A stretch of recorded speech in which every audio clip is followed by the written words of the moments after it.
This week on The Buzz, we'll be kicking it with NYC native recording artist, worshiper extraordinaire, and maverick, Naomi Raine. Welcome to the show, Naomi. What's up? I'm so glad to be here. Thank you for having me. We are so excited to have you. You have no idea. When I saw this on the calendar, I was like, the Naomi Raine. Stop. No lie. NYC native on top of that. Come on top on. of all the worship extraordinaire. NYC, right? that's Queen, that's it. stand up. See, Queen, finally. Our last person we did was repping Brooklyn, and I'm from, I was repping Queens. So now we got Queens in the building. There we go. Come on. You know Brooklyn people, they always gotta go hard no matter where they are. It's like, okay, we heard you. But Queens is here. Queens, here we go. Here we go. Queens, stand So up. we complete. We got the two best boroughs in the house. Right. I mean, because we know nobody's the Bronx. Come on. Staten Island doesn't even exist. And then Manhattan. No. Our Bronx listeners are mean. Sorry. Sorry. This is bad. I'm like, we good. So before we jump right into it, we like to start with at least one or two little icebreakers. So the first one I got for you here is, I know you've been traveling a lot. So what is the strangest food combination you've eaten? Strangest food combination. Like I've heard a lot about, donuts with bacon or the whole sweet and salt thing. So like what's the strangest you'll say? I do like that. I had a peanut butter and jelly burger. That was not good. Butter and jelly It burger. it was not good. There was peanut butter. There was like a grape kind of, or it was like a bacon jam. It was not good. Was it on a burger bun? Mm-hmm. Oh wow. That has to be strange. It was. I was not happy. How much of it did you eat? Nah, I've probably like 2 or 3 bites. Because at first, first bite, you're like, oh, okay.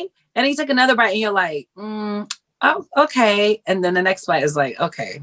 Like this is not good. All right, good. That's a good one. So now, what is the most daring adventure you've taken? Listen, walking down the street. I am not a daring, adventurous person. I do not. Count me out. I'm not going bungee jumping. I'm not skydiving. I'm not even, when people do those ropes courses and all of that, I'm not trust falling back on you. I'm not doing any of it. So. No trust falls? No trust falls. I do not trust you. And I will not be trustful. No, maybe I would do a trust fall. I did do a ropes course once and I almost had a heart attack. I actually hate it. I don't find this thrilling at all. I go to the amusement park to hold your coat, your bag, your glasses. I will stand on line with you for the roller coasters and talk and have a great time. I'll hold your drink, walk through and wait for you and watch them. When they take the pictures, I'll watch everybody's pictures, everybody's face like, I do not want to be there. I'm good. That is like true city girl behavior. Like us from the city, we own all them adventurous stuff. Okay. Crossing a New York City street. That's the most adventurous thing I've done. It is quite. Not me. Each time. Wait, so let me tell you this. They tried to get me to ride, one of those motorized scooters. They tried to get me to ride one of those motorized scooters in LA. I went probably 2 minutes on this thing and I was like, I can't. First of all, you need too much core strength to keep that thing together. I'm like, somebody's going to fall. That somebody is going to be me. And I didn't come here to go to the hospital. So I'm like the worst. I walked my scooter back to the station and like stopped my timer. They were laughing at me the whole time. And I didn't care because I'm like, I'm going safe today and I'm not going to the hospital. So exactly. You're the one trying to do that. It's terrible. I don't have a spirit of fear, guys. Don't worry. I just don't like adventure. Even you. So since like Pour Me Out in 2017, we've been seeing so much more of Naomi Raine. Like you have been exploding since around that time. Can you tell me, like, what was the turning point? Yeah, I think there were two, like that was like a start. Pour Me Out, especially when Todd Delaney covered it and did it. That was like a really cool, like, okay, like a thrust. And I just kept traveling. I kept going places, but it was kind of more like in stealth mode, I would say. Like nobody really knew. But I think when we did Promises, that was a real like turning point where it was like, oh, okay, this is more than what it was before. And it was, I mean, honestly, one of the things I love about that moment is that it was unscripted. Honestly, when we finished that recording that night, nobody left there saying Promises, that's the song. You know, nobody, we had so many moments. I think we did Man of Your Word that night, if I'm not mistaken. We did so many other songs, and it was like, we didn't know that was the one until we listened back. And this was before the pandemic really got, like, before we shut down. But I think it was like the timing of the song. It was just something God did. And seeing how God used it was like crazy amazing. But I've seen ever since then, there's been like such a quick like shift. Yeah. So around like, when was that recorded? Because I know by the time we see things, they've probably been out quite some time, completed quite before. So 2020. So we released that, I think, April of 2020, right? But we recorded it probably August, September of 2019. It wasn't too far ahead. And that's the thing about Maverick. You guys, I know everybody's always like, Maverick is always putting out something. There's so many of us, so we have the ability to do more than just an artist that's working by themselves, right? But we do a lot. We come together every time we have a writing camp. We usually do a recording. We record some songs, and the turnaround is pretty quick. Yeah. Even with that though, so like, what is some of the biggest difference between your, you worshiping in an intimate setting at your local church versus like some of the larger stages? Like, what, at least, if anything, major difference have you've experienced since then? You mean personally, or like what I noticed in those spaces? Yeah, like what you noticed, like how have you seen it? So, I mean, I love every space. Like I came up in the house of prayer. First of all, I was born and raised in a mega church. So I'm used to big stages, churches, that stuff. I'm used to that. I grew up in that. But then I feel like the Lord really groomed me in his presence in a small house of prayer. And so there's just a different level of intimacy. I find that we're usually able to do more one-on-one ministry with people in smaller places, which is thrilling, exhilarating. It just feels like boots to the ground, but in the bigger spaces, there's a joy that comes. There's a joy that comes from being able to sing out and hear a bunch of people singing the same thing, or like there's just something that happens when people lift their voices together and worship God together. There's just nothing that beats that. And so to me, it's more, it's just the experience is different. Same God. And I love how he moves differently in these places, but it's the same. Does that make sense? I know I'm not really answering this question, but it's just, no, you are. Yeah. It's beautiful. It's just two different types of beauty. It's like the difference between looking at like a lake or picking, you ever like just pick up a rock and look at it and it's like, oh, this is so cool. And then looking at a huge mountain and it's like, man, this is majestic. This is beautiful. This is glory. There's just two different things, and so one is more tangible. I can feel it. I can almost not control, but there's like touching to it and this closeness. Tangibility, is that a word? But there's that, and then there's this like being able to behold this massive, beautiful, wonderful thing. And the other thing that I love about going like to bigger spaces is that you get to see what it takes to really put something together. I think mega churches and stadiums and corporations, that type of stuff, they can kind of get a bad rep in church. And we kind of look at it like that's the machine, or some people just go, that's all they want. They'll glorify that. But what I love about it is that in order to do something on that level, it takes a level of cooperation, it takes a level of teamwork, it takes submission, it takes people coming and saying, this is what we're all doing together. And that's one of the things I learned from being a part of Maverick, as opposed to being like an artist by myself. And it's funny, when you asked me that question, I thought you were going to ask me what's the difference between like my own music by myself and the music with Mav. And to me, it actually is the same. That was actually one of the questions. So you're kind of front loading it right now. So go ahead.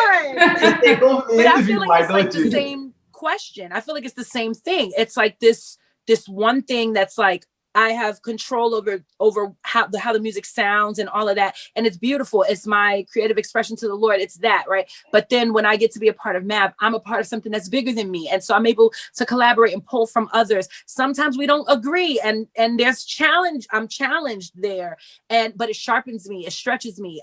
And when I'm not 100%, I don't have to do everything. I can lean and rely on my brother and my sister. And when I'm 100% and I'm like, yeah, like we get to celebrate and enjoy and have fun together. Like, it's beautiful. Both are beautiful. Both are wonderful. And yeah, sorry, I answered the question before you asked. Wow, I love that. Amazing. You just like knocked it out right there. I love it.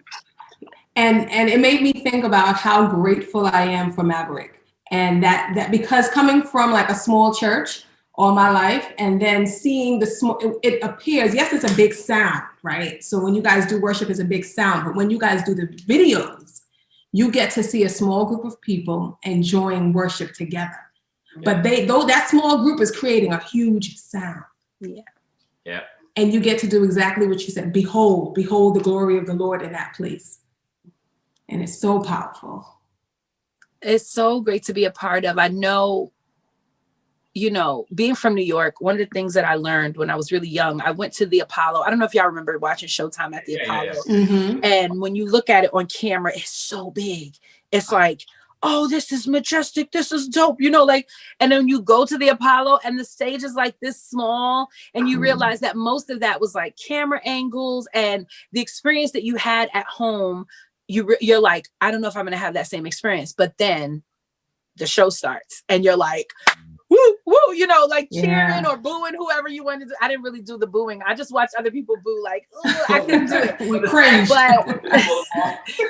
But what I realized, it's the same thing with the Maverick recordings, I think, but the opposite, right? You hear it, it's like, oh, this big thing, and then you look at it and you're like, oh my God, but still it's huge, because what's happening is the worship. Like, and that's not a show, but it's like the main event. What happens in that moment is actually happening in real life. And if I'm honest, when we're in those rooms, sometimes we're tired, sometimes we flew in that day, or okay, maybe we didn't fly in that day. Maybe we were up all night the night before talking and laughing and eating dinner, because that's what we do when we get together. We hang, we have fun, we stay up absolutely too late and get up absolutely too early and don't know where our voices are. And we're just like, we're just gonna go, we're gonna sing. We don't remember the words. Like, there's a lot that's going on, right, in those moments. The room you guys is cover small. It well. Yeah, well, praise God. The room is small.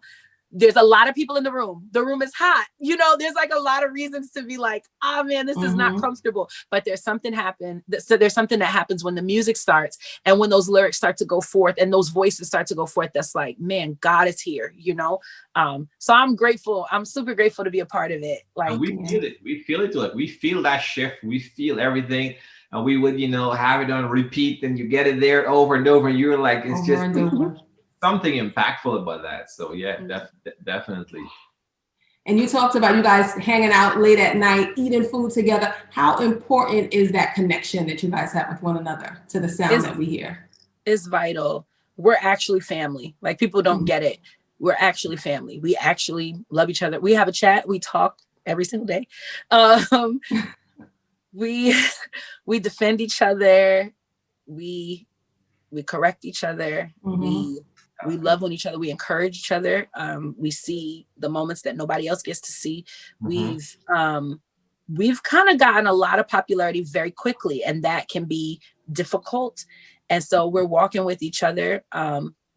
We buy shoes for each other and and eat bunches of food and hang out and tease each other. Like, it's just beautiful. I haven't been a part of anything like this. And I've been on a few teams, and I love every team I've been on, honestly. I mean, some teams I'm like, grateful I'm not still over there. I'm not gonna hold you, but Right. this thing is like actually real, and that's one thing I love about it. There's not like competition and us like, oh, I don't know, I didn't get to sing that song. I mean, sometimes we do want to sing songs like, oh, like because we love it so much, but we're not competing against each other. We really love each other, and we hang. And honestly, there are times when I'm like, I don't care what I'm doing. I'm going to go and be at a Mav, right? At a Mav recording, whatever it is. Cause we don't have to do everything, right? I want to be there because that's family. And we're going to get to hang out and have fun and solve the problems of the world with one song at a time. So that's cool. You do it. I heard you saying correct each other, and I saw in Chandler Moore's birthday tribute to you on Instagram, he said, you correct me. And I was like, wow, that's deep. They're close. It's more than just a recording. Yeah. You know? That's my little brother. And I'm like, because I'm the oldest and and because of just the grace that God has given me, I'm the mama of the group. So I have the privilege of telling people, no, don't do that. Or what did you think? It's not easy. It's not fun, but I'm actually grateful to be able to be in these amazing people's lives and be able to say, hey, I don't know if we wanted to do that, or maybe use wisdom as you go into the situation. And what's even more amazing to me is that they call for that. Nay, what do you think about this? Wow. How should I look at this? Oh, I got this contract and I'm thinking about, and I'm like, I ain't a lawyer, but we're going to pray and we're going to, we're going to go to the Lord about it. Or I'll be like, why'd you do that? No, okay.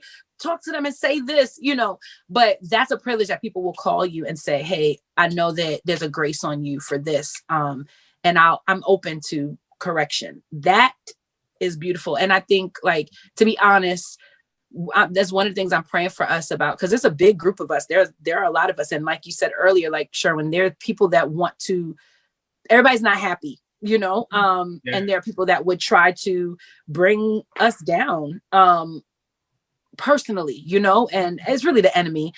Yeah. And so it's important that we keep building and we have safeguards to help protect us. And so whoever's listening, watching, whatever you're doing, pray for us, because we need it, we need it. And for you to say you're the oldest means that it's a young group. Like the average age of the group has to be young. Yeah, like 26. That's like the average age. And I'm not. Yeah. I like that. And I'm not. But you said one thing this time, right? Because you're thinking, for the group like that, once it's blown up, it's gotten so big, even your own personal ministry, now you're in the public eye more, like anywhere you go. Not to say someone didn't know you before, but now like they know you, or at least think they know you. So like, what are some of the challenges that comes with being in the public eyes, and like how do you deal with that? This is a good question to ask me now, because I think I've really gotten through the transition of it. And transition is always hard. It wasn't easy. I think for me, it was the pressure that I felt out of nowhere. Nobody said anything or didn't. It wasn't like anybody was like, Naomi, you have now this pressure we're putting on you. It wasn't that. It was just all of a sudden I was like aware that I'm like, more people are knowing me than those that knew me before. And I, sometimes you have to work out some things in your own soul, because there were fears that I had, and there are realities that you have to face. Like, people can look at a 7-minute video, or let's be honest, maybe it's a 12-minute video. Maverick songs are long, but they can look at a 12-minute video of you and think they know you, but they don't know you. And they have information about you, but you have nothing on them. So it's kind of like you're meeting people that, like you said, seem to know you, but you don't know them, and they don't know you, So it's like this pressure of like, okay, am I going to meet up to their expectation of what they they want to see, or what a worshiper is, or what a this, or, you know, this is the person, because we have a privilege to be a part of the soundtrack of people's lives, and not just their regular lives, their prayer lives, their time with the Father. That's serious. That's deep. Yeah. I don't take that lightly. I'm like, this is real, you know, and people are making life decisions, and some of them are receiving miracles. Some of their lives are being changed by this, like the trajectory of their lives. Some people are losing loved ones, and our songs are getting them through. Like, this is deep stuff. And so I was feeling the weight of that at one moment, once there began to be more, and you're getting messages and people, and all of it is good news. But sometimes that can kind of turn to be like, oh no, must do things to uphold this. And I realized that's not on me. You know, the Lord had to really be like, Naomi, relax. Like, you did your job. You sang your song. Amen. You know, always be kind to people, respond. I try to respond to people. I can't respond to everybody now. I used to respond to everyone, but it's not on me to try to be something. I have to just be myself. I'm pretty good at that, and try to love people and be kind, you know? And so after getting through that shell shock of all the pressure that I really put on myself, it was self-imposed, although some of it was based in reality. I think I'm doing better. And honestly, because I have friends and I've been able to connect with people who've been through this, I can call them, like I can text up Israel and be like, hey, how do you deal with this? Or like, what's up? And sometimes I don't even have to text him or here. Adrian will just text me and be like, praying for you this morning, randomly, you know? And so it's good to have friends that have been in that situation already. They already understand pressure. They understand trolls, you know, internet trolls and stuff. They get all of it. And so they're just like, we love you. We're for you. You know, that stuff is great. You need a support system. Yes. Yes. Right. And then even now, you're connected with Steven Furtick as well. So growing up and listening to Izzy's music and then listening to Steven Furtick messages and now working alongside these two men of God, what has that transition been like? It's been amazing. Steven Furtick is probably one of the greatest songwriters I've ever written with. He is prolific. He's amazing.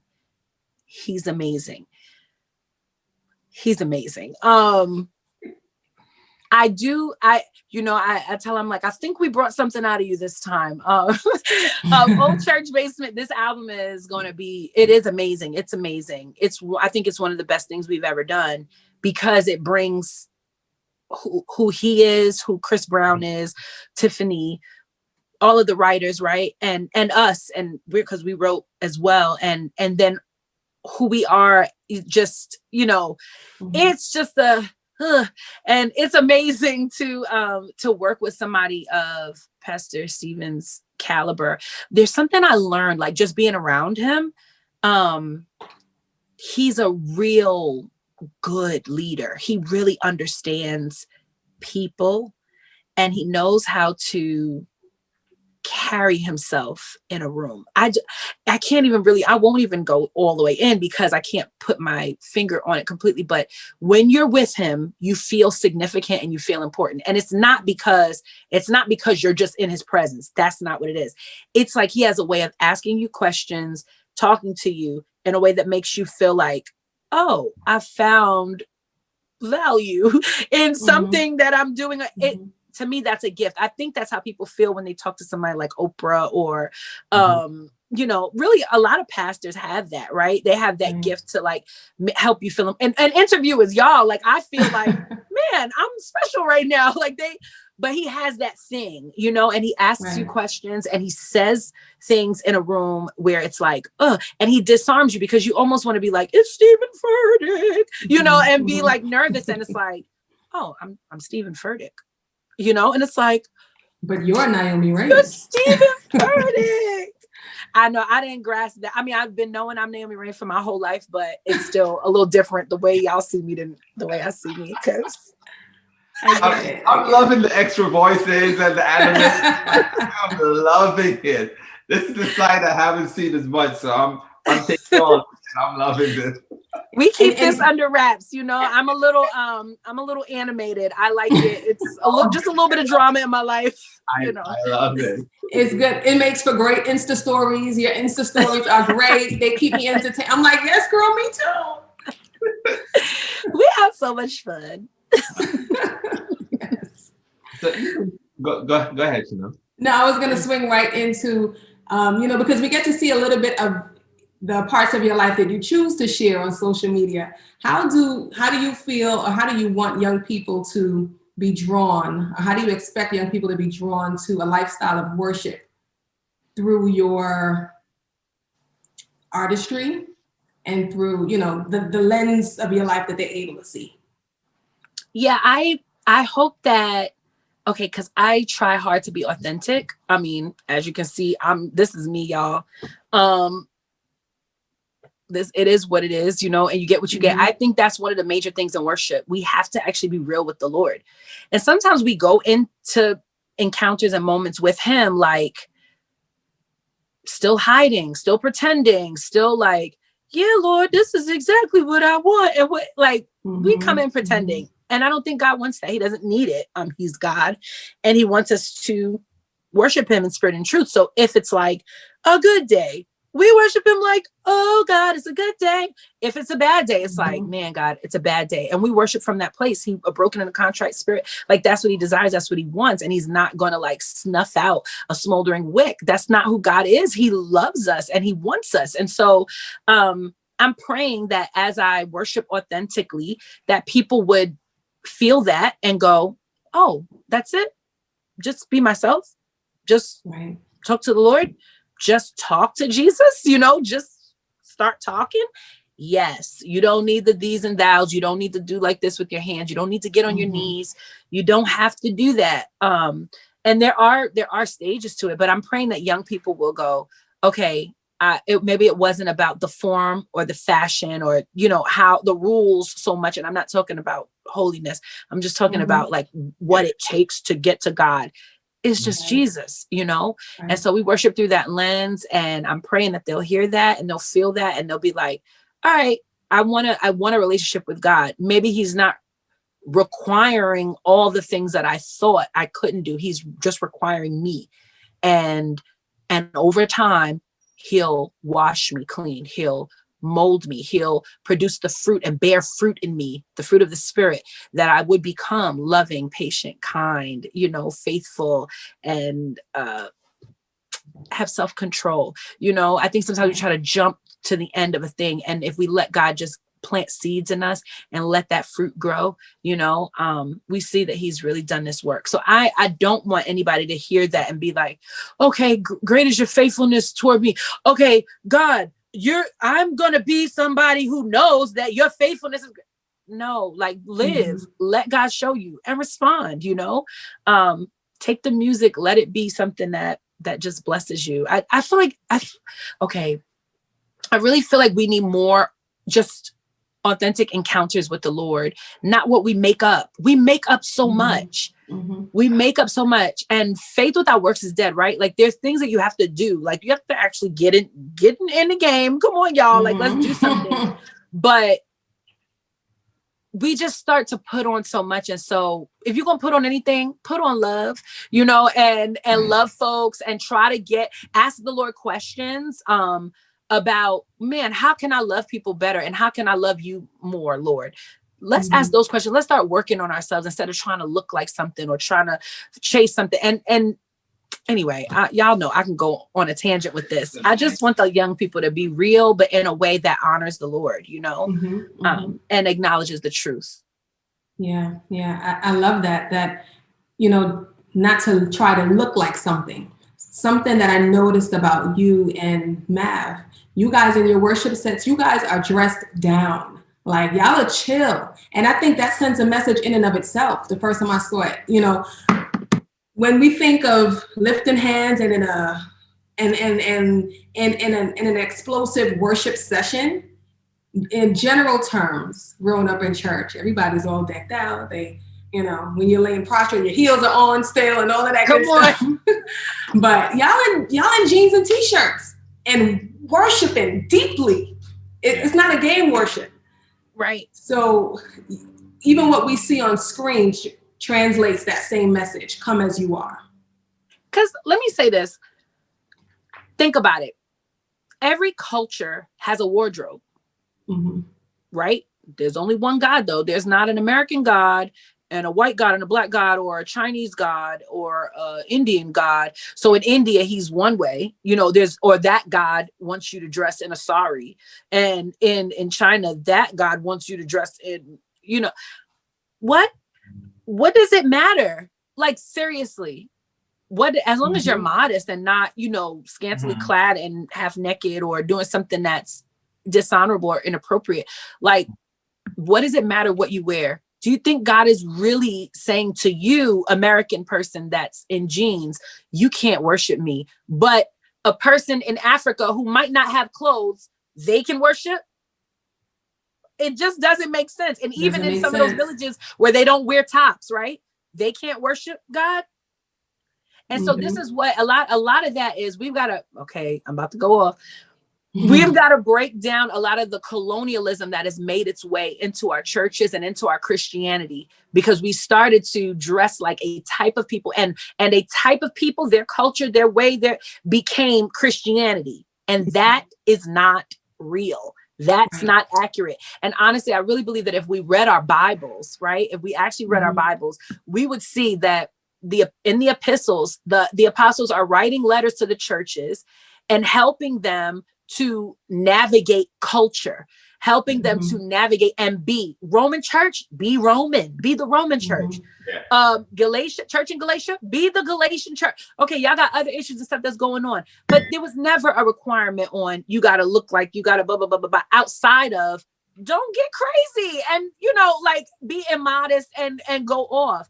And so anyway, I believe that if we were back in the 20s and 30s, when we see people in the priests in the all black with the white collar, that came from the Puritan time. And that's what they wore. That was actually the common folk clothing, right? But we took that as only the priests can do that. And so now that we elevated that to be something that it was never really meant to be. So anyway, I can go on and on about this. Yeah. And Sharon, we're going to get back in just a minute, but I want to dig in a little deeper there. The song Jubilee, how much of those lyrics can you connect to that topic? Freedom from colonialism. Okay, so Jubilee wrote that with Brian and Katie Torwald, my white brother and sister. Even though I feel like they got a little, anyway. They are amazing. We were just talking a lot of that came out of us talking about what was going on, George Floyd, the whole situation, because it was fresh. And Katie had asked about like Jubilee, like this was the year that everybody was freed.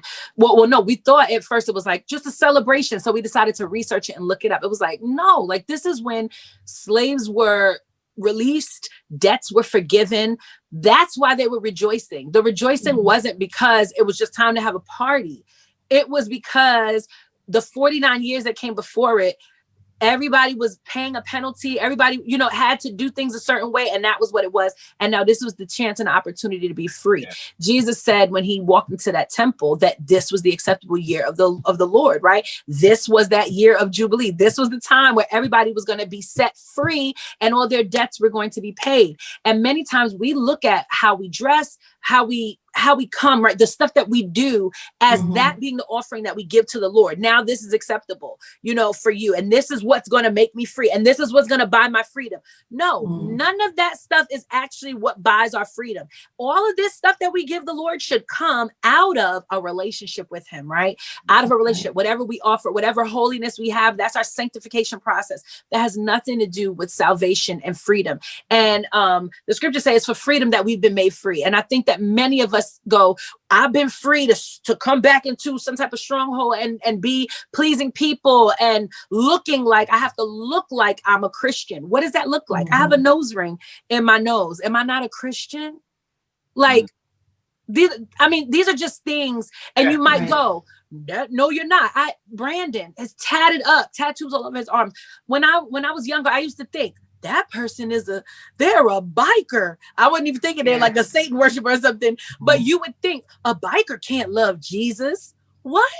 There are just things that we believe, things that we believe because we've been conditioned a certain way and we haven't taken a chance to get to know people. And so to me, Jubilee, that song is about freedom. It's about the love of God, the love that Jesus really gave to us when he came to free us. And that's the type of love that we have to give out to everybody else. And we know that one of like the Jubilee singers were the ones that actually started really spreading gospel music out into the United States of America. They call themselves the Jubilee Singers because it was about freedom. There was this freedom song on the inside of them that had to come out, you know. There's so much there's a lot there, but yeah. Man, I could go all day. Man, we're gonna have to get you on like a part 2, part 3. I don't even want to ask questions. I just want to dropping jewels, dropping gems on us here. Ask me more questions. It's like this ray of sun. I'm so sorry about this sunlight, but I love it. So we were talking just now. You know, we spoke a lot about Maverick. We spoke about a lot of different things, but now also too, because there's this balance, right? Because I'm trying to understand how are you able to manage, you know, your solo artistry alongside like a lot of the larger collaboration, right? Because we're seeing Elevation Worship, the Feel Like Home collaboration, you know, the One House Worship, but also you just released, you know, a new single, which you want to get into as well. So like, how are you able to balance, you know, your solo artistry and your creativity as well as that? I always say, I don't know if it's a balance, it's a juggle more than a balance, which means that like at least 2 things can be up in the air at a time, right? It's not necessarily easy, but I will say that it's getting easier. I mean, on top of this, you know, I'm a wife and a mom of 3, and also I'm a pastor at a church. And so there's a lot going on. There is a lot going on, but I think that when you have a grace to kind of do it, the Lord makes a way and provides. And so I have like really good teams around me that help me. There are things I don't do. I always say, people are like, how do you do it all? I'm like, I don't clean. And that is true. I don't. And I'm grateful for a child that is old enough to clean. And so they help and we get help in the house. And I have a great village, you know, that helps me do all of that. I have to take time and go out and record and sing. I think like this is not work for me. I really enjoy it. I love it. And so I stay up all hours of the night doing it. And it's an honor and a privilege to me. When it comes to like my own music, I can sometimes put it on the back burner, you know, because there are other things that are being done. But right now I'm in a season where I'm like, no, I have to do this now. And it feels good.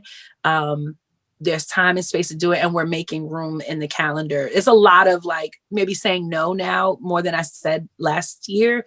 But that's okay too. And we're kind of being a little more choosy about what we do so that I can make sure that I do all of what God has called me to do. You know, sometimes you can get so excited about like, oh, they invited me. They want me here. They want me there, that you don't really do what's about purpose, you know? And one of my, like he's a spiritual covering for me. His name is Apostle Lewis Dickens. He always like hits me up. He's like, Naomi, purpose. Just do things that are in purpose. And if you do that, you'll have energy. If you do that, you'll keep the grace on your life. If you do that, you'll be able to fight the enemy and you won't be tired, you know, and overrun, and you'll have rest. Do things that have purpose. And so I've learned to like say, okay, now is the time for this. Now is the time for that. Now is the time for that. And a lot of what y'all are seeing, it doesn't really take a lot of time to do. You know, it's like that Elevation thing. We recorded that. We were maybe there 3 days, you know? And so while it seems like it was such a vast and big thing, and it's done in such a time frame that it is manageable. I hope that makes sense. No, it makes sense. Yeah. And we're hoping that our prayer is that a Naomi Amble is a part of the purpose, and an upcoming album is a part of the purpose, right? Yes. We got End of Me and Find My Peace that recently dropped too right before it. So we're hoping all of that Pastor Dickens will see as a part of purpose too. Yes. So 2 albums coming up. One is a worship project that I'm going to do. And then another one is a real serious passion project for me called Journey. It's an album called Journey. And that album is chronicling. That's more, it's not a worship album in terms of like in a church, lifting my hands and singing with people. It's more like in a car, driving down the street, singing to Jesus by myself and get my soul together. You know, it's one of those songs. I know you guys said maybe if I wanted to sing something, I could sing. That was my song that I sang. But yeah, it's more like, you know, music, life music that we can listen to. Because I think that worship is more than just singing a song on a Sunday morning. Worship is actually giving your heart to the Lord. It's a sacrifice of your heart. And so we got to deal with soul issues. We've got to deal with the stuff on the inside of us. And if we read the Psalms, that's really what David was doing. And so this project is going to be about my journey, my personal journey, and real songs, heart songs to the Father. And if you are a day one, you know, in following me, like my first album was like that. And then some people might be like, this is such a, you know, you're deviating from, I'm not deviating. This is exactly who I've always been. Definition of good. Yes. Definition of good. You know what I'm saying? So, you know, more like that. It'll be more like that. Okay.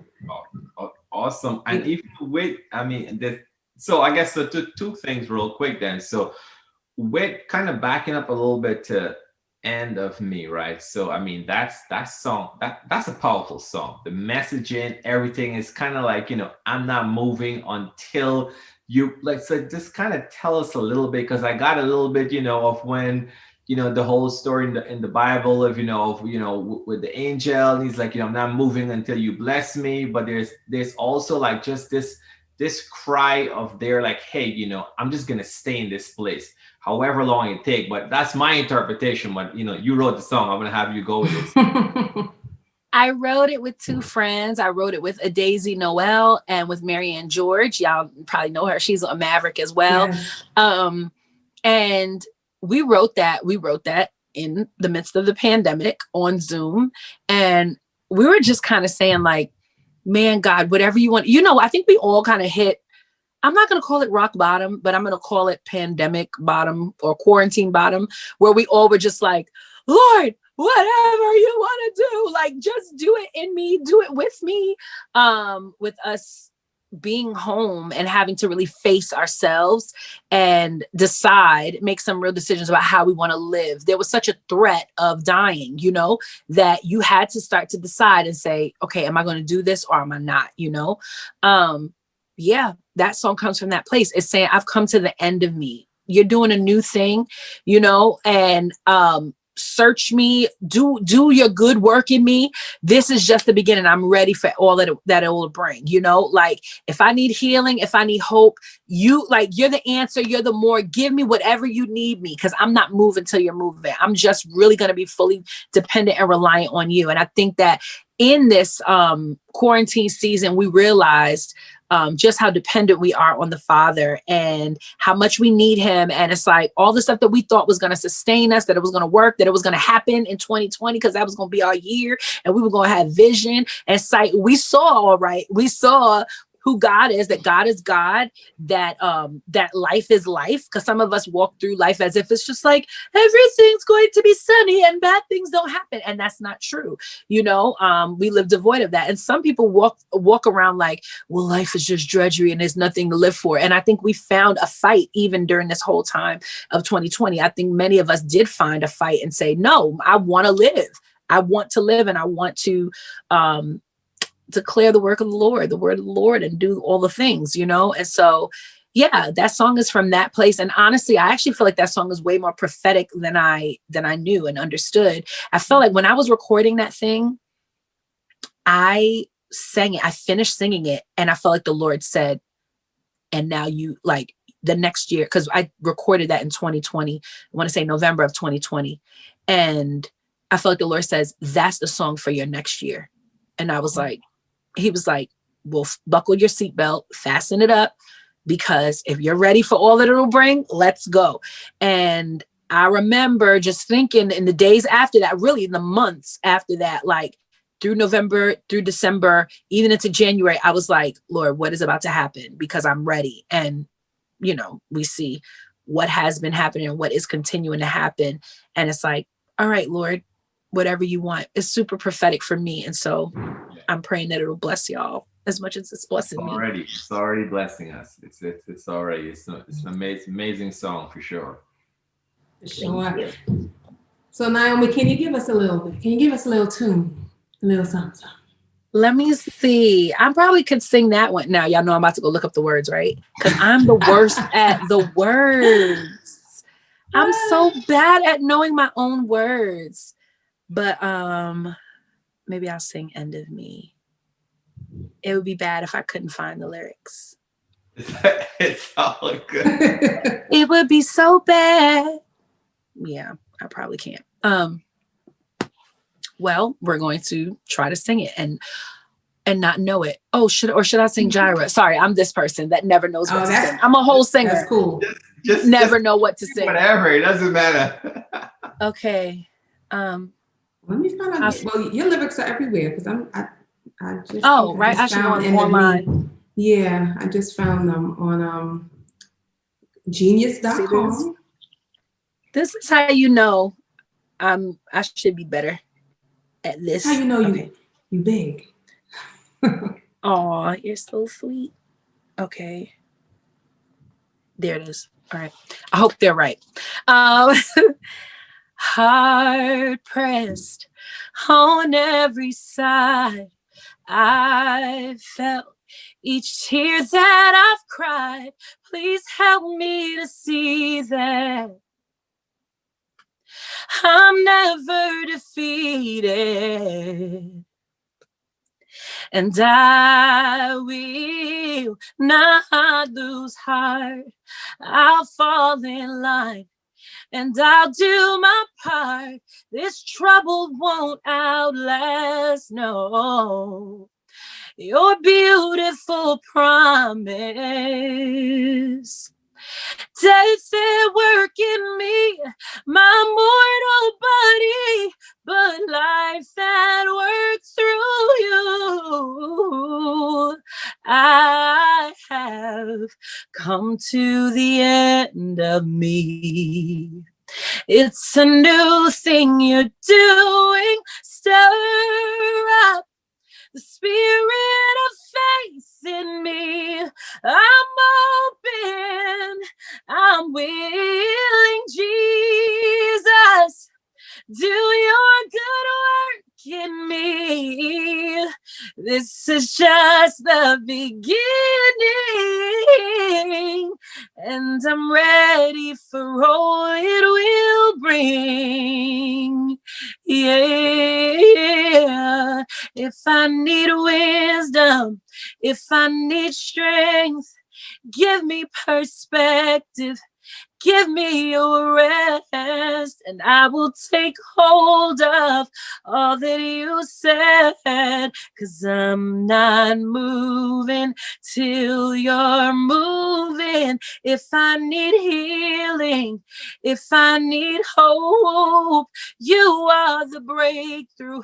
You are the more. I will take hold of all that you say, 'cause I'm not moving till you're moving. I have come to the end of me.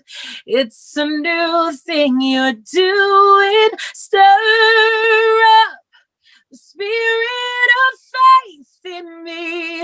I'm open, God, I'm willing. Jesus, do a good work in me. This is just the beginning, and I'm ready for all it will bring. Yes. I am ready for all it will bring. Oh my goodness. I'm just gonna just sit here for right now. I'm just gonna just chill here. After that, I'm just gonna chill here and just be in this moment. My goodness. I I almost said, I was like, I'm not going to sing today. And then I was like, they're just so great. I want to sing now. You guys made me want to sing. That was amazing and so necessary. So if you're listening, whether you're at the end of yourself or you can see the end, you're at the brink and you're like, Lord, I don't know how much more I can take. This song is for you. End of Me, Naomi Raine.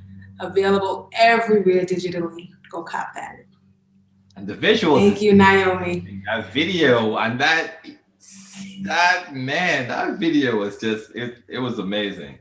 So thank you. That's Tamika Jackson. She's amazing. She does all the things. She's beautiful. All the things. I can't name them all. It's everything. Exactly. Thank you so much for kicking it with us today, for being your authentic self, for being real, for being just chill. I mean, a lot of times when you're setting up interviews, like you just never really know, how loose you can get and how conservative a button up, like, do I need to pull out my tie? Do I not? Like, I mean, Naomi is chill.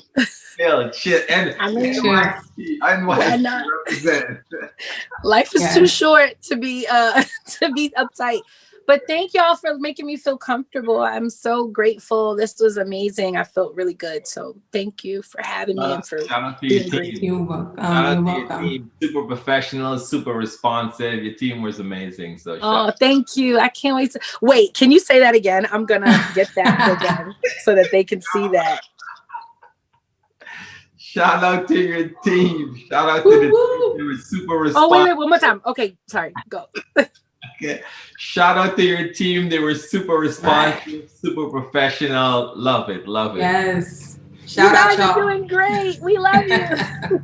Thank you. You're welcome. Thanks for gracing us with your presence, Naomi. Thank you for having me. Enjoy the unpacking and everything else. Thanks again.